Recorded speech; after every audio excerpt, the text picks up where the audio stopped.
I'm with Alex, the formidable frontwoman of Melbourne's Drown This City. But bring your floaties alongside our friends at UNFD. The new Drown This City EP is out on the 28th of this month.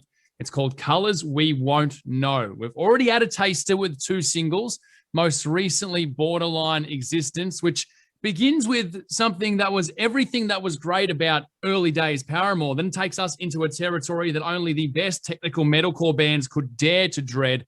And there's soothing moments of beauty in that song too. We'll get to that soon. To tell us about this EP is Drown This City singer Alex Reade. Alex, thank you for speaking to The Faction. Thank you for having me. I love that intro. That's awesome. For me, that was my interpretation. It begins with everything that's great about, you know, a pop punk feel, early Paramore, but then we go into a very dark territory, and we're going to talk more about that soon. Oh, yeah.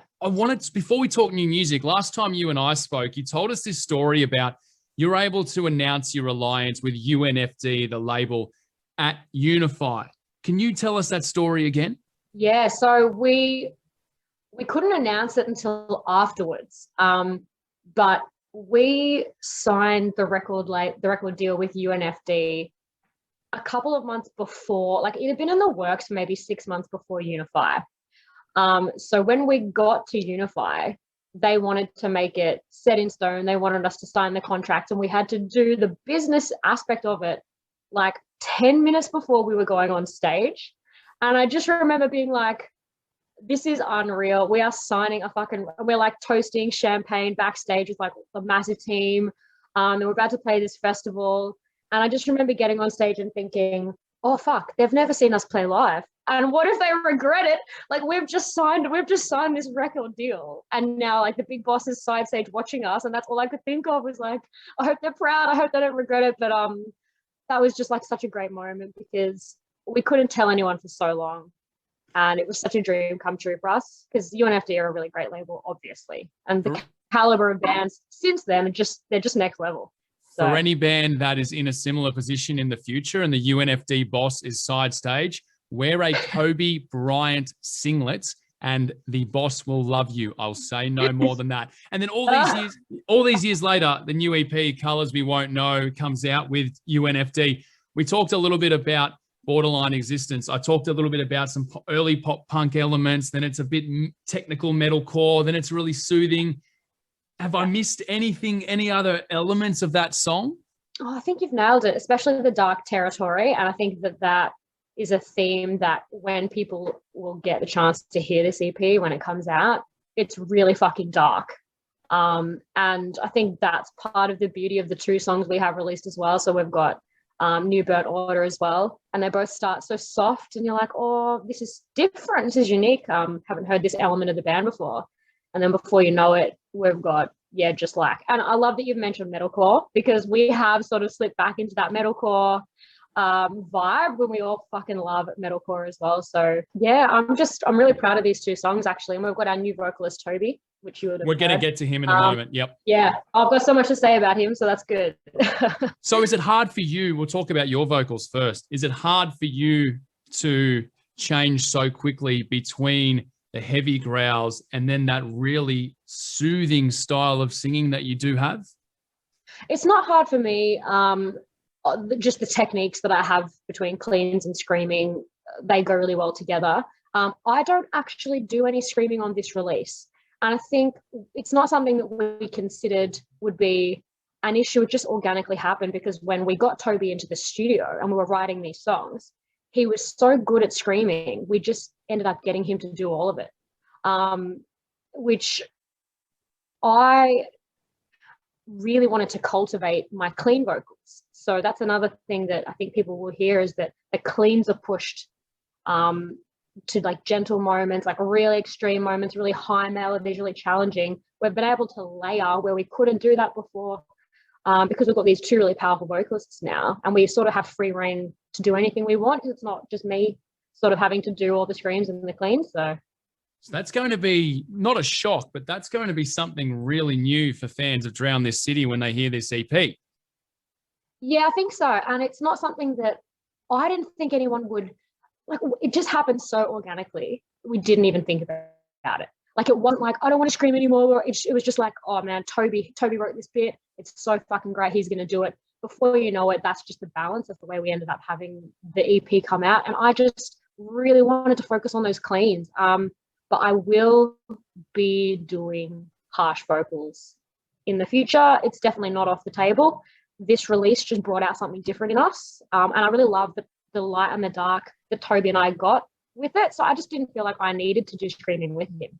So Toby Thomas, where did you find him? We found the poor guy. We just picked him off the street. I mean, he's already really well known in Melbourne for being he's from Perth. So he's known in Perth. He's known in Victoria for being a really great bassist and vocalist, but he's predominantly a bassist. So we had our other vocalist just decide before we were going into record, he didn't want to play music anymore. Respect to him, that's fine. The pressure was on for us because we were in the studio T-minus, 2 days, pretty much. And Toby was a mutual friend. And we just went, wait, do you want to record an EP and be in our band? Pretty much. Before you know it, I've got him in the studio and completely just throwing him in the deep end going, go, scream. And it was phenomenal watching him go from the first day of him being like, I'm a bassist. Why are you making me do this? To the very last song we recorded was written by him. I personally think it's the best song we have on the EP, and it's just phenomenal.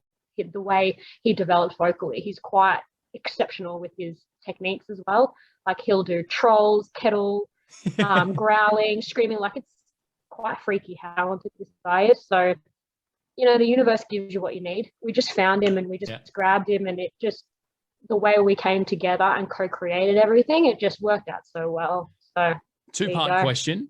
Will he still do some vocals on older songs? And will this now change the dynamic of your live set? Yeah. I mean, we're still figuring that out because of COVID. We couldn't really play lots of shows last year. So we couldn't really obviously he is the replacement on all the old songs. He's going to be doing Matt's parts. Like, he'll be supporting me in all those old songs we play. And I still scream all those old parts. So we played in Brisbane with In Heart's Wake, Gravemind, Thornhill.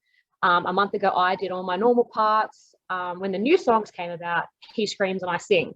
So it just means a bit less for me, but I think we'll work out a healthier balance as we go and we start getting back into that live routine. And then moving forward, we've got free reign. We can do whatever we want, which is really exciting. So yeah. The 28th, the EP comes out. Can you give us a bit of a calendar for the rest of 2021 for your band? Yes, I have the best you can, of course. Okay, so basically we've got to release good things to announce. When we announce that release, we will be getting out there, visiting people, playing some shows at some stage throughout the rest of the year. But then I think some major highlights, which everyone is obviously aware of, is we're playing Full Tilt, and that's going to be just absolutely wild. Like, what a lineup.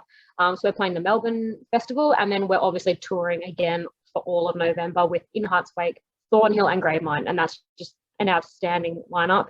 So we've already ticked off one show of that, and then we're going all around Australia again, and some new shows added yesterday. So that's going to be unreal. Heavy metal's back. So great. Before I let you go, can you tell us where is the best place to follow all of the Drown This City news? I reckon Instagram is a really great place to connect with us because we're definitely getting on there more, connecting with people more. Also our personal socials, like, definitely come follow us and have a chat. We're always on there just talking shit, interacting with people. Yep. So just come find us on Instagram, but also Spotify, all our tracks are there, Facebook, just all the usual places. Drown This City, new EP, Colours We Won't Know. It is out on the 28th of this month. Alex, congratulations and all the best with the release. Thank you for speaking to The Faction. Awesome. Thank you so much.